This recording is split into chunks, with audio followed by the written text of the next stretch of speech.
우리 사랑하는 성도들이 지금 열심을 다해서 153 축복 전도 운동으로 전도를 하고 있는 줄 아는데요. 아마도 우리가 전도 현장에서 예수를 믿고 구원을 받으라 이런 복음을 전하다 보면 왜 꼭 그래야 하는가 하는 그런 반응을 참 쉽게 접할 수가 있을 것입니다.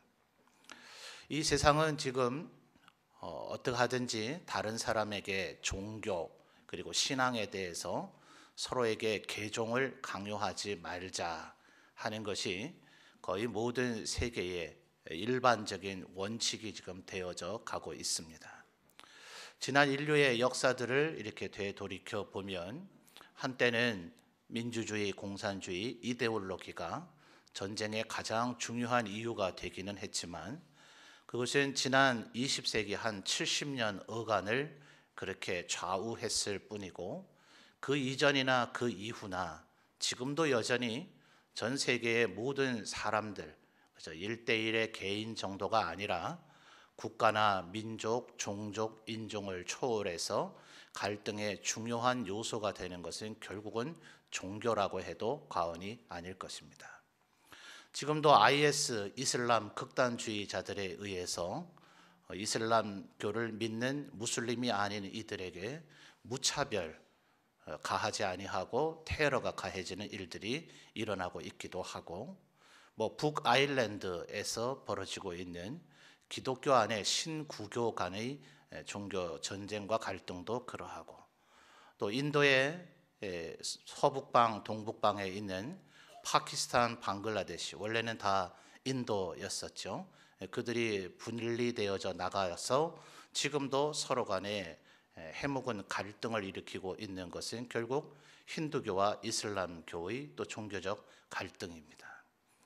이러다 보니 모든 사람들은 제발 이제 다른 이들에게 종교를 개종하도록 강요하지 말고 각각 자기의 믿고 싶은 대로 믿도록 가만 놔두자. 다른 사람에게 절대 어떤 신앙과 종교에 대해서 강요하지 말자는 이야기를 하고 있습니다. 거기에 덧붙여서 대부분의 모든 산들이 그러하듯이 산 정상으로 올라가는 등산로는 굉장히 여러 가지가 있거든요. 보다 쉽고 짧은 길이 있는가 하면 더 많은 어떤 등산의 기쁨, 성취도를 만끽하기 위해서 더 어려운 루트로 올라가는 사람들도 있죠. 그런데 그것은 결국 사람의 취향에 따른 것이니 어떤 길로 가든 정상에만 도달하면 되는 것 아니냐. 그래서 이것을 일명 구원 혹은 해탈, 각 종교가 말하고 있는 어떤 궁극의 그 지경에 이르는 것은 어느 종교이든 여러 가지 방면으로 갈 수도 있을 것이다. 심지어 이런 생각들에 조금 세뇌가 되어지고 설득이 되어진 우리 기독교의 어떤 분파들도 하나님께서는 예수 그리스도만을 보낸 것이 아니라 각 시대와 각 지역에 따라서 또 다른 그리스도를 보내셨을 수도 있다는 이런 주장과 논리를 전개해 나가기를 시작합니다. 그래서 이런 것을 조금 가리켜서 조금은 어려운 말로 종교 다원주의다 이렇게 얘기를 해요. 한 가지의 방법으로 구원을 받는 것이 아니라 얼마든지 여러 가지 방법이 있으니 그들에게 우리의 신앙을 강요하지 말자. 서로 다투지 말고 얼굴 붉히지 말고 기분 나쁘게 하지 말고 서로를 존중하면서 살자 하는 이런 것이 다른 여타의 불평등을 조장하는 여러 법률과 함께 패키지로 묶여서 우리나라 국회에서도 계속해서 차별금지법이라는 법안에 이것을 끼워 넣어서 통과를 시키려고 하는 의도들이 있습니다. 이것에는 우리와 같은 보수주의적 기독교를 빼고는 아까도 말씀드린 대로 기독교의 여러 일파들과 타 종교, 심지어 무종교인들은 말할 것도 없이 모두 다가 한마음이 되어서 우리 보수적 기독교가 포위되어져 있고 고립되어져 있는 것과 같은 양상을 띠고 있습니다. 그들은 그래도 될 것이 무엇을 믿든 전혀 문제가 되지 않기 때문에 그렇습니다. 뭐 예를 들어서 여성을 차별하지 말자, 장애인을 차별하지 말자, 외국인을 차별하지 말자, 얼마나 그럴듯해요. 우리 기독교인들이 그것에 대해서 동의하지 않는 것이 아닙니다. 주님의 사랑은 오히려 이 인류 사회가 그런 것을 차별하지 말자고 주장하고 떠들어대기 이전부터 주님은 오히려 그들을 더 긍휼히 여기고 사랑해야 될 것을 우리에게 말씀하셨죠. 기독교인들이 지금 차별금지법을 반대하는 이유는 그와 같은 차별을 반대하고자 하는 것이 아니라 어느 종교를 믿든 괜찮다는 그 논리는 대다수의 인류를 죽음으로 몰아갈 것이 분명하기 때문에 그렇습니다. 성경은 우리에게 뭐라고 얘기합니까? 오늘의 본문과는 좀 다릅니다만 사도행전 4장 12절을 보면 예수님의 그 부활, 오직 예수 그리스도의 그 부활의 능력이 성전 미문에 앉아 있었던 나면서부터 안진뱅이 된 자의 그 질병을 고칠 수 있었다 하는 것을 유대의 대제사장들조차도 베드로와 요한에게 말할 것을 금지시킵니다. 예수의 이름을 얘기하지 마라. 예수님 때문에 그렇게 됐다고 말하지 마라. 왜냐하면 그들이 예수 그리스도를 죽게 만드는 데에 가장 중대한 책임을 지고 있었고 그들이 사실은 예수님을 죽음에 이르게 한 것이기 때문에 예수님이 되살아나셨다든지 아니면 예수님의 능력이 이와 같은 능력을 갖고 있다든지 하면 자기들에게 크나큰 위협이 될 것이기 때문에 예수님의 이름조차를 말할 것을 금지하고자 합니다. 그럴 때 베드로와 요한이 성령에 감동되어져서 하는 이야기가 다른 이름으로는 구원을 받을 만한 이름을 주님께서 우리에게 주신 일이 없다. 오직 예수 그리스도로만 구원을 받을 수 있다 하는 것입니다. 이것이 진리이고 이것이 하나님의 말씀이기 때문에 세상이 아무리 2000년 넘는 이 인류의 역사 가운데서 끊임없이 종교의 이유 때문에 전쟁이 일어났고 그 가운데서는 우리 기독교 신앙을 가진 이들의 도덕적인 책임이 있다 하더라도 우리의 실수는 실수이고 과오는 과오이지 그것 때문에 예수님 외에도 구원이 있다라고 말할 수는 없는 거죠. 사실은 교회 역사에서 많은 오류를 범하기는 했습니다. 주님께서 언제 그 어느 곳에서도 우리에게 총과 칼을 들이대고 이 신앙을 강요하라고 얘기하지 않았죠. 우리에게 가서 희생하고 양보하고 십자가를 지고 원수를 사랑하고 그들이 심지어 우리의 오른뺨을 때린다 할지라도 맨뺨까지도 돌려대도록 하고 70번씩 7번이라도 용서하는 마음으로 그들을 섬기는 것이 참된 신앙을 전파하는 것이라고 하셨지, 십자군 전쟁을 일으킨다든지 제국주의로 식민지를 만들면서 기독교 신앙을 함께 강요하다든지 하는 일을 하라고는 이야기하지 않으셨단 말이죠. 비록 우리들의 그런 실수와 허물이 있었다 하더라도 여전히 예수 그리스도는 유일한 구원자이신 줄 믿습니다. 그러니까 우리 성도들께서 우리 문경과 점촌의 여러분의 지인들, 태신자들에게 예수 믿어야만 구원받습니다. 그 해묵은 얘기를 또 하려고 하느냐? 제발 좀 귀찮게 하지 말라. 당신이나 잘 믿지. 나에게 당신의 신앙을 강요하지 말라는 반응이 돌아온다 하더라도 우리는 그분의 이름을 말해야 할 명백한 이유가 있는 줄 믿습니다. 왜냐하면 여러분 도대체 구원이 무엇입니까? 흔히 과거에 우리 우스갯소리로 전 세대 어르신들 실제로 아마 그런 반응도 농담 삼아 있었겠죠. 구원받으라 하니 이왕 줄 것이면 구원에다가 1원을 더해서 10원이라도 달라. 이런 얘기를 하셨던 일들이 있다는 얘기를 제가 어릴 때 설교석상에 들은 기억이 나는데 그 구원은 화폐 단위 돈의 구원도 아니잖아요. 구원이 도대체 무엇입니까? 여러분 우리들 생각할 때 흔히 구원은 우리의 삶이 찬송가 가사에도 나오는 것처럼 만사 형통하게 되는 것을 흔히 생각들을 하곤 합니다. 건강하게 되고 그 어떤 재난과 사고도 없게 되고 돈도 좀 잘 벌어서 넉넉하게 되고 우리의 자녀들 다 공부도 잘하게 되고 사회적 지위도 좀 출세하게 되는 각종 우리 인간이라면 누구라도 이루고 싶은 것들, 그것들을 흔히 우리가 구원의 내용이라고 생각하기는 하죠. 틀린 얘기는 아닙니다. 주님께서는 요한복음 10장 10절에서도 얘기하신 것처럼 우리의 목자 되신 그분이 양으로 비유할 수 있는 우리를 위해서 오신 것은 우리에게 영생을 얻게 하려 한 뿐만 아니라 풍성한 그 무엇을 더 우리에게 주기 위해서 오신 것이다 라고 하셨으니, 구원의 내용 가운데 그런 것들을 생각하는 것이 절대로 잘못된 것은 아닙니다. 그러나 여러분, 구원이라고 하는 것이 진정한 그 핵심은 무엇인가? 그것은 결국 영원한 생명을 얻을 수 있느냐 없느냐의 문제다 하는 것이에요. 오늘 우리가 17절에서부터 19절까지의 본문을 읽었습니다만, 바울 사도가 로마에 보낸 편지에서 이 주제는 12절에서부터 21절까지 이 단락 가운데서 이 내용을 다루고 있습니다.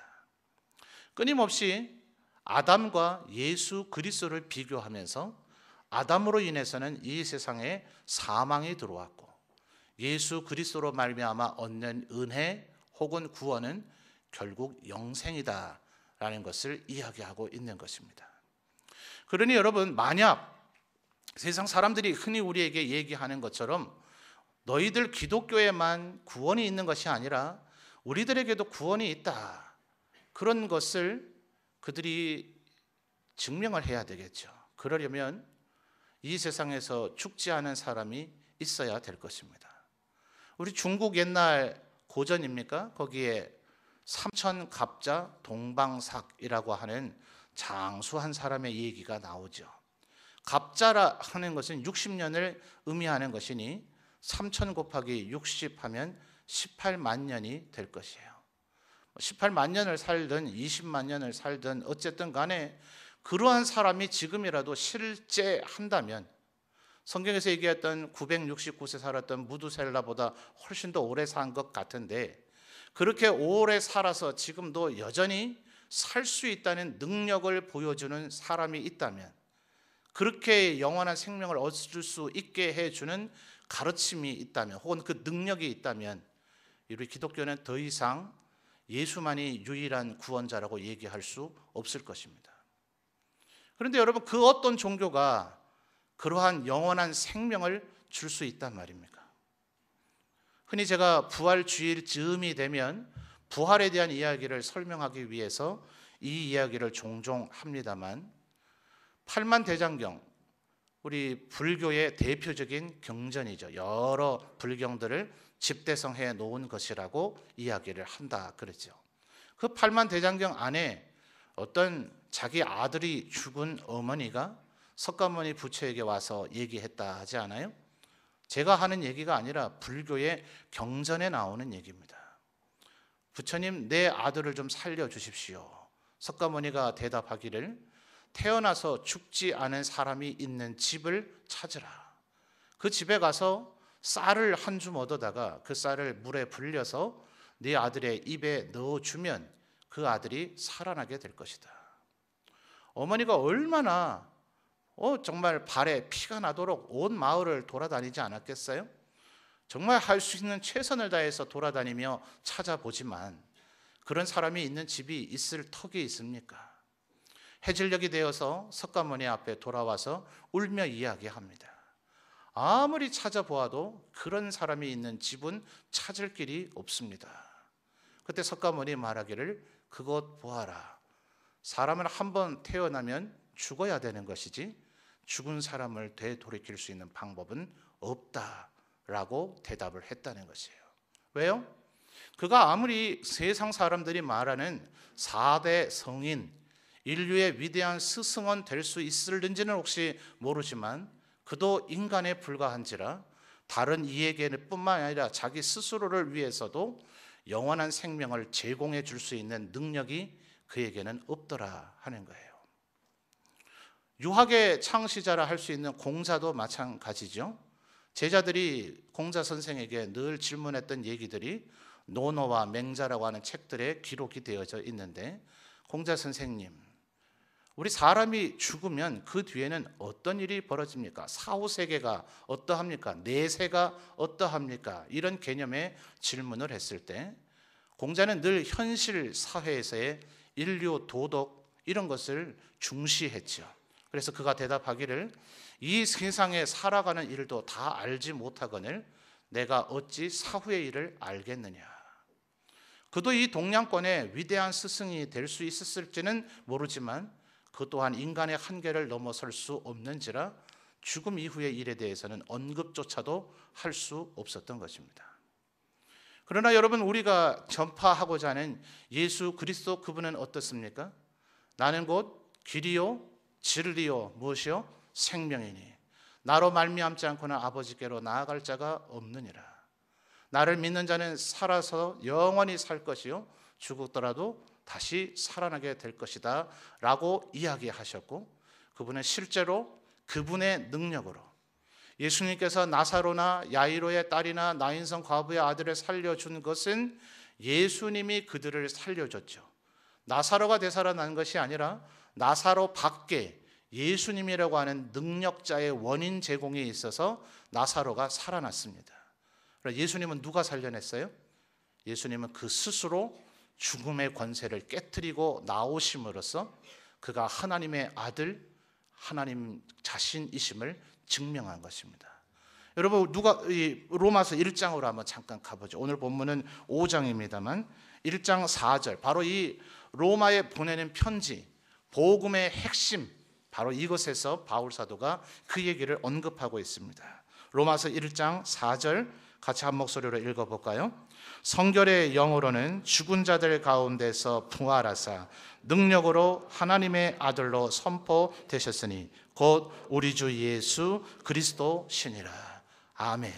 자, 1장 4절이 지금 뭐라고 얘기했습니까? 죽은 자들 가운데서 무엇 하사요? 부활하사. 그 다음 뭐라고 표현합니까? 능력으로. 그 스스로 부활하시는 그 능력, 그것이 바로 예수 그리스도만이 유일한 구원자가 되신다. 그분을 통해서 우리도 그 영원한 생명을 전가받을 수 있다라는 것을 증명해 내신 것입니다. 그래서 바울 사도는 오늘 우리가 읽은 본문 가운데서는 계속해서 아담, 자 14절로 가보죠. 14절, 오늘 우리가 읽은 본문 5장의 14절입니다.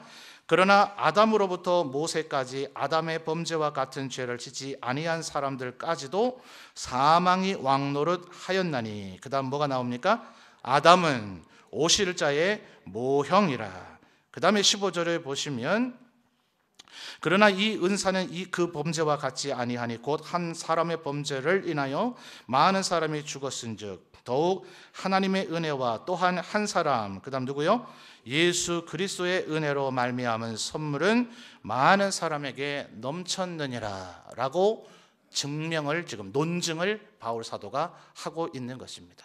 한 사람 아담으로 인해서. 그래서 오늘 우리가 읽은 말씀 중 19절 말씀 다시 한번 같이 한 목소리로 읽어볼까요?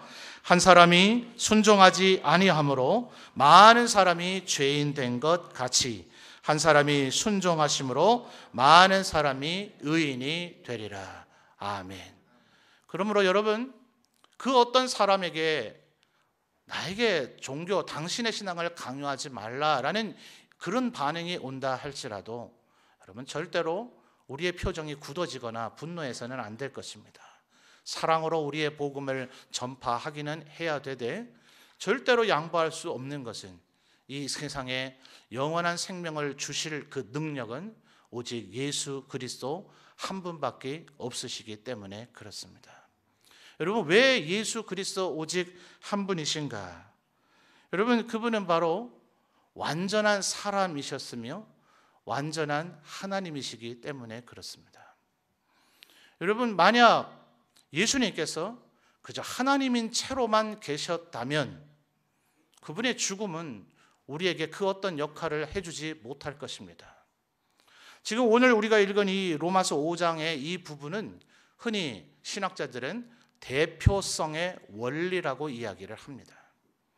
아담이 범죄했기 때문에 아담만 죽은 것이 아니라 그 죽게 되어져 버린 아담으로 인해서 그 이후에 태어나는 모든 인간들에게 원죄와 죽음이 그대로 이어지는 것, 바로 아담이 인류의 대표이며 첫 번째 사람이었기 때문에 그렇습니다.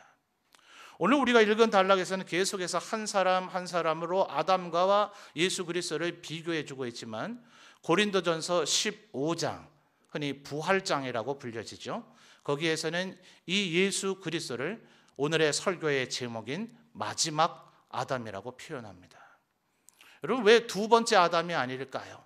그것은 잘못 어휘를 이해를 하면 세 번째 아담, 네 번째 아담을 생각할 수 있기 때문에 그래요. 실제로 성경은 마지막 아담이라고 얘기하고 있는데 지금 이단들은 자기들 충종자, 우리 국내 안에도 성부 하나님 혹은 성자 예수님, 성령님을 자처하고 있는 사람이 이제는 이단 문제에 대해서 연구하고 있는 전문가들이 통계를 내기가 어려울 정도입니다.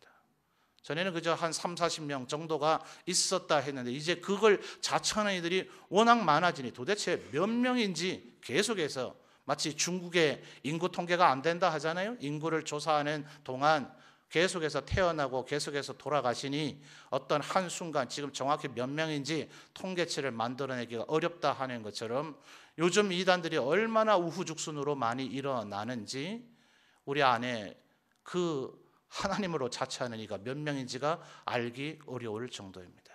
근데 참 재미난 것은 그럴 수밖에 없겠죠. 이단에 한번 빠져 있다가 다행히 정통 신앙으로 되돌아오게 된 가정을 제가 과거에 섬기던 교회에서 이렇게 만났던 적이 있습니다.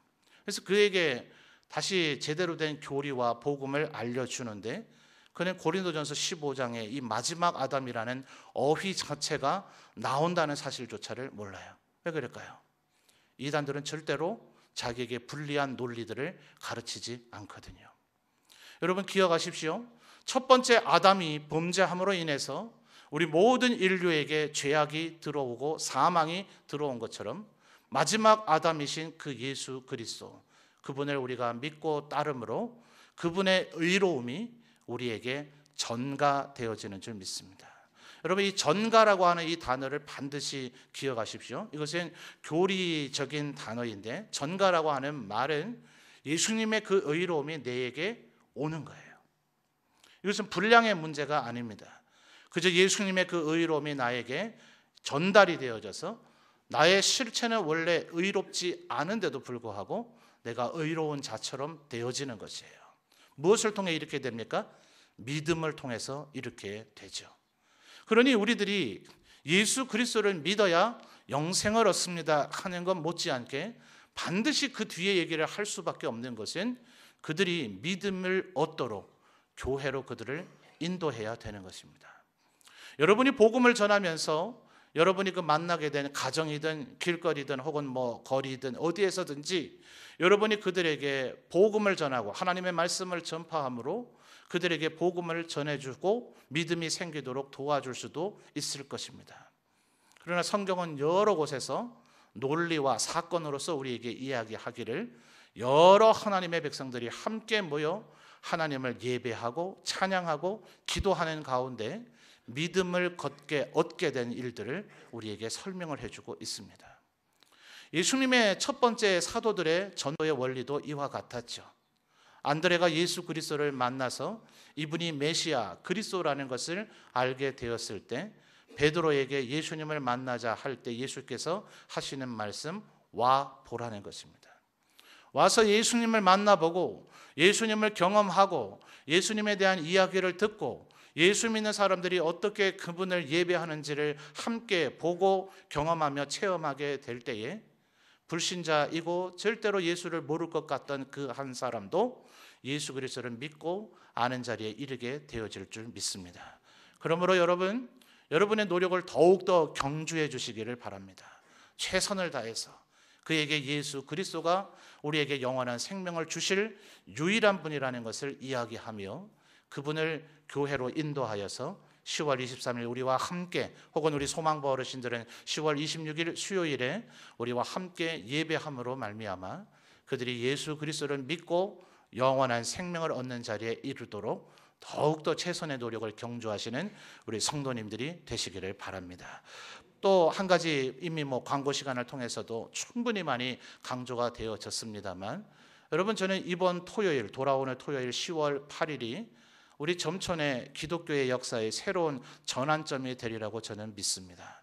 우리들이 기도하고 우리의 청소년들, 우리의 다음 세대들이 예수님을 믿고 아는 자리에 이룰 수 있도록 돕는다면 획기적인 변화가 우리 도시에서 시작되어질 줄 믿습니다. 그 일과 10월 8일의 일과 우리 23일의 일을 따로 여기지 마시고 두 가지가 연장선상이고 두 가지가 동전의 양면 같다라고 생각을 하시고, 이번 토요일에도 여러분 할 수 있다면 청소년 축제인데 내가 왜 가냐 이렇게 여기지 마시고, 여러분 오셔서 청소년들은 좀 앞자리로 보내시고 여러분이 외곽 자리에 서 계셔 주셔도 되잖아요. 함께 그들을 위해서 도고의 기도로 돕고 함께 찬양하고 함께 그곳에서 기도해 줄 때 우리의 다음 세대들이 예수 그리스도를 만나서 그들도 영생을 얻게 되는 자리에 이르게 되어질 줄 믿습니다. 여러분, 이 세상 사람들이 무엇이라 반응하더라도, 그동안 우리 기독교의 역사가 때로 실수와 오류를 범했다 하더라도 절대로 타협할 수도 없고 양보할 수도 없는 오직 유일한 구원자 예수 그리스도, 우리에게 영생을 주실 유일한 분, 그분의 이름을 힘써 전하시는 우리 모든 성도들이 되시기를 바랍니다.